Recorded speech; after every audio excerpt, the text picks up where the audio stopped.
আসসালামু আলাইকুম রহমতুল্লাহি ওয়া বারাকাতুহু। আমরা যেই মাজার থাকি এর পাশে একটা মাজারাতে রমজানে ইফতারি খাওয়ায় একজন মহিলা আর কি, ওনার মাজারটা। তো উনি প্রতি রমজানে মানে ইফতারি খাওয়ায়। ওনার নিজস্ব উম্মাদ আছে 4 জন, আরও লোক নিয়ে উনি এখানে ইফতারের আয়োজন করে এবং ইফতারি খাওয়ায়। ওই যে দেখতেছেন লাইন ধরে সবাই যাইতেছে, সামনে থেকে এক সাহান দিতেছে, একজনে একটা সাহান আনবো। মনে করেন যে 6 জনে একটা সাহানের মধ্যে বসে খাইব আর কি। এই মনে করেন যে বেশিরভাগই মনে করেন যে আজনবীরা খায়, কারণ 2 টাকা বাঁচানোর জন্য মনে করেন যে আমরা এই কষ্ট করে যাই আর কি। এই যে দেখেন সারাদিন ডিউটি করে আইসি, ডিউটি করে আইসা ফ্রেশ হইয়া আবার আধা ঘন্টা রাস্তা এরকম হাইটা গিয়া শুধু 2টা টাকা বাঁচানোর জন্য ওইখানে গিয়ে আমরা ইফতারি করি। এটাই হলো মেন প্রবাসীদের জীবন আর কি।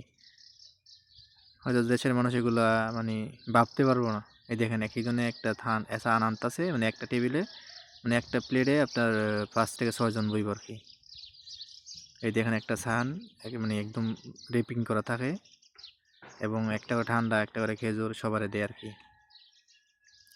তো মূলত আসরের পর থেকে মানুষ আসা শুরু করে, একদম ইফতারির আগ পর্যন্ত মানুষ আসা বসে আর কি।